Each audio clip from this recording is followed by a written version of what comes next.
my next guest has angered the Dental Association of Ireland by overcharging his patients. He also has a coke habit. He has a weakness for prostitutes. And he just got himself arrested. Please welcome Lovehate's Peter O'Mara.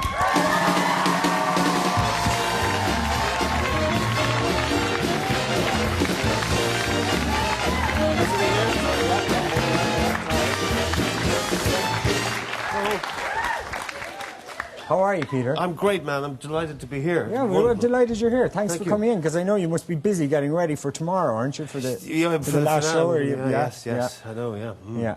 Listen, we're really glad to have you here, and we love you and everything, but we kind of mainly brought you here for one reason, so we'll just get down to it. What's going to happen? Well, Brendan, you and I know that RT have a little basement room underneath this building where they punish people who reveal RT secrets by tying them to a chair and forcing them to watch reruns of SPB in a heap.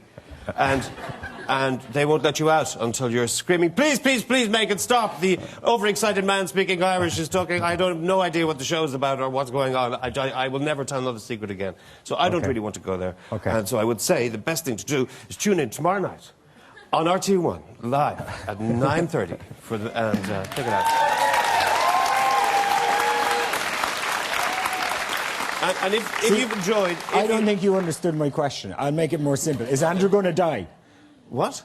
Don't be ridiculous, man. I'm Teflon. I'm Teflon, baby. What I was going to tell you was, if you've enjoyed this season, wait until you see next season. It's going to be amazing. Really, what's going to happen? Do you know, I've no idea. I was just told to say that. Okay. So, and I just do what I'm told. Listen, when you first popped up in Lovehate, I thought, I know that guy from somewhere. It wasn't from, you've been in Band of Brothers and Alias and a lot of big US shows. It wasn't from that. I thought, this is something deeper in my DNA. I know this guy from somewhere really familiar and comfortable. And then someone told me, you started out as a presenter on Echo Island. Is that right? I needed the money. I was young. I did start out. I'd done a lot of theatre, and theatre is tough and it doesn't pay you very much. I think the most I'd ever earned was like £200 a week. And I was turning like 25, and I was like, when am I going to be able to make a living and actually date girls and be able to take them out places and stuff? Yeah. So the opportunity came to present a young people's show, and I'd always wanted to do it. You know, I used to watch... Of course you did, yeah. No, I did. Yeah, I mean, I used to watch Anything Goes. Back in the days when Ireland only had one television channel. You younger folk won't remember this, but there was a time when we only had one channel, and we got the occasional episode of Hawaii Five-0. Yeah, and apart from that, it was Angus McNally. And it was Angus McNally, and as we used to watch that, and I used to think, oh, I'd so love to be doing that one day, and hear him then. So I got to have that little moment. So what you were working with, like Blonid?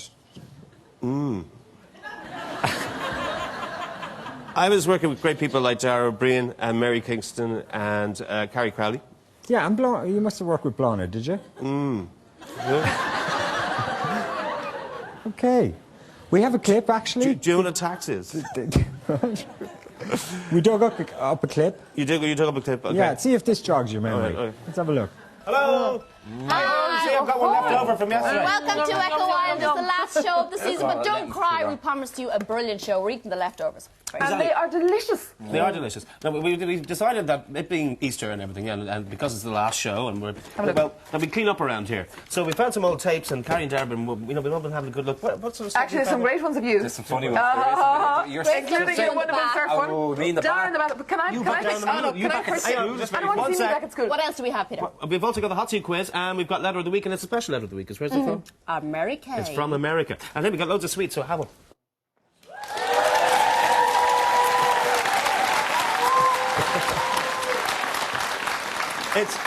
It's just four people talking all at the same time, isn't it? Yeah. Frantic.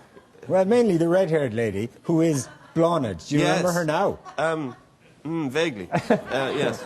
Isn't she being rescued now by the Irish Rescue Association or something? She is. And listen, I tell you one thing, buddy, you're going to need to be rescued after the show. So listen, will we talk about Andrew for a minute? Because interesting. So just maybe we should fill people in, the few people who mightn't have seen it. They might be thinking of tuning in for the last episode. Yes. Andrew's a dentist, got in trouble, and now he's fallen in with the the bad guys, kind of. Yeah, Andrew is a guy who is, I suppose, represents a certain type of greedy middle-class person, arrogant person of the Celtic Tiger, who got caught up in all the bad stuff, and now he falls in with the bad guys, which is Nidge and Co., and he owes them money, and they decide to use him as a front for their operation and import. Being a dentist, he's able to import certain drugs, and so they decide to use him for that. And then, most recently, what happened is the police caught up with him, and so now he's between a rock and a hard place. It's like, what's going to happen? Because like he basically rolls for whoever comes in and threatens him. He's quite a pathetic character. Like Nidge says to him, like, you know, it started out he puked, wasn't it, in the brothel, and Nidge says to him, you're working for me now, and he's like, oh, okay, whatever. And then the cops picked him up, was it last week? And they're like, okay, you're in trouble now, you need to inform on Nidge. And he's like, okay, what can I do for you? Like, like if someone else comes on, I'll be like, yes, I'm on your side. What'll I do there? Well, now that we've shot it, is it really point? Now, it's now you bring it up. I should probably talk to Stuart Carlin about that. Yes, he folds very easily. Yeah. There is a moment, and I don't know if you picked up on it, but he offers his services to Nidge to use his business savvy to cook the books and to make everything look legit. Which just show a bit of spine, yeah. Show a bit of spine, yeah. Yeah. And you also see a bit of spine when he fires one of the girls, the dentist girls. And people love that moment, by the way. People come up to me and go, I love the way you told that woman, you know, that she's not the boss and get out of the dental thing. Yeah, it was a great moment. Great moment. Anyway, no, but so he offers himself, he's offering his business services to Nidge, and I think that's a moment of strength for him. Okay, well, you're pretty defensive about Andrew, aren't you? I was only like, you know, shooting the breeze there about him, and you were like, no, he's not pathetic. But I guess you have to kind of love the character, and you do. If I play him, and particularly I've got to given defend that you're playing yourself compared to the rest of them, because like, isn't it like, you know, we all know at this stage that people are still stunned by this. They're actually actors. They're all quite posh in real life, but you don't have to learn. You didn't have to learn to speak in a Scanger accent or anything, because basically you and your wife are the only middle class people in it, aren't you? Yeah. Yes, my friend and Kelly Campbell, who plays Una wonderfully. Yes, we are, and that's the new thing, is that you're seeing middle-class people come into this world, the underworld, and that's a sort of fresh ingredient in the show. I think it works, it's nice. And you know what, people have really responded to it quite well. I think a lot of people feel for Andrew, believe it or not, and they sense his, you know... Here's a story. So Stuart Carlin was asking me about, like, what is Andrew, what is the character? You know, let's talk about it. And he said, all right, I'll give you an example. If you're standing outside a chip shop, and you got your bag of chips, and some fella comes up to you and he goes, gives you a chip, what would you do? Yeah. Right? What would you do? And I went, I don't know. And he went, that's it. That's yeah, I know what you mean, though. You know, some guy goes, gives you a chip. Well, gives you one of your chips. Like, I would just go, I wouldn't know what to do. I really would. I would go, have my chips. Do you know? Very good. And so the Gardaí that, you know, where I was working with, I would go like, if someone was to come up to me and say, give you a chip, what should I do? I was literally asking them for tips. Yeah, because the Gardaí, when you say you work with the Gardaí, of course there's your man, what's his name? I did my own research, but then, yes, we have Kieran O'Reilly on the show. Kieran O'Reilly, sorry, yes. Yeah. Who is a real guard. I didn't know that, by the way, during the whole thing. He's amazing. Really, yeah? He's amazing. Yeah. What a wonderful credit to his uniform he is. Yeah, I don't know if they think that quite yet, but maybe... I hope they do. You know what? Hopefully honestly, I think it's a great... look, how are police usually portrayed in this country? A bunch of sandwich-eating knuckle-draggers from Templemore. Yeah. You know, and that's unfair. And nothing could be further from the truth, as we all know. Nothing could be... I mean, believe me. I mean, having met these guys, these, our undercover units are a top-drawer bunch of very savvy, brilliant people. And it's great to see them portrayed that way, I think, in the show. I think it's a credit to them. I think the powers that be should feel proud that people are getting a glimpse of how our police force really works and protects us, you know. They're protecting us from a lot of bad stuff that's Yeah, coming because in. God, I don't want that guy coming up. I don't want Nidge coming up to me saying, "Give it a chip." Like, No. It's like you. Exactly. I tell you, I would fold faster than Andrew. Listen, and another profession that's highly insulted by it all is your own profession. And look, you know, we're just going to mean about the acting profession? Are they insulted? No. Good You Lord. see, this is the thing. What you got to understand, if you've been around, you know that people have really blurred reality and fiction when it comes to love-hate. The murders are reported in the papers like real murders. You know? Do you not notice that in the Monday? But, for example, the dentists who don't seem to get that this is a fictional character, and the Dental Association has now come out giving out about your portrayal of a dentist. Oh, yes.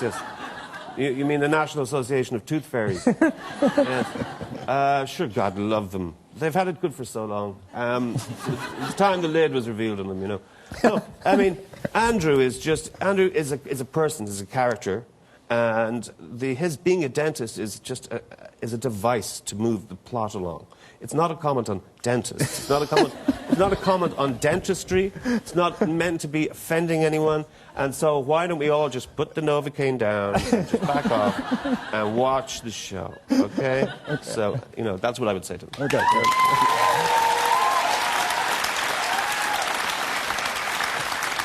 Now, you actually, you live in LA. People will have seen, you did Band of Brothers. First you were in London when you did that, and then it kind of catapulted you out to LA. And you kind of work away steadily out there in TV and stuff, yeah?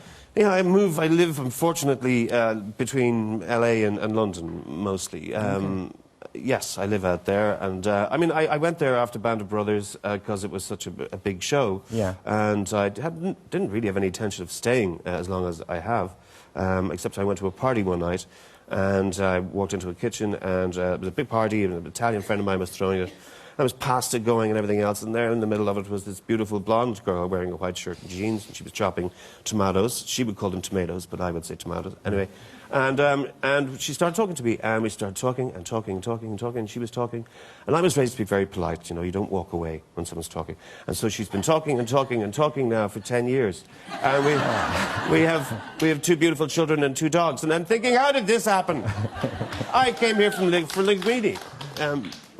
So you reckon you stay out there now, yeah? Well, yeah, my wife, Kayla, is a screenwriter, and so she has quite a successful career. She wrote on Ally McBeal, and she's just adapted a book called Flowers in the Attic, which maybe some people remember, which Lifetime have made, and it'll be on your screens, I think, next year. It'll be on the Lifetime channel. And it's got Heather Graham and Ellen Burstyn and Kiernan Shifter, who's the daughter, Sally Draper in Mad Men. So, I mean, it's, you know, she has She's a great little actress, isn't she, Sally Draper? Isn't she? She's there's something very super. uncanny about her, unnerving. But this is the thing, you know, yeah. I'm married to the writer. There's a joke in Hollywood. Did you hear about the actor that came to Hollywood? He slept with the writer, you know? Oh, yeah. So, I'm married to the writer, and I couldn't even get seen for one of the flowers, you know what I mean? So... but listen, you're back here. You did Love-Hate, and now there's this funny thing has happened where they have transplanted the cast from Love-Hate en masse to play another bunch of gangsters in the Citizen Charlie, the Charlie Haughey thing. So you'd call them gangsters, would you? I would not. Right.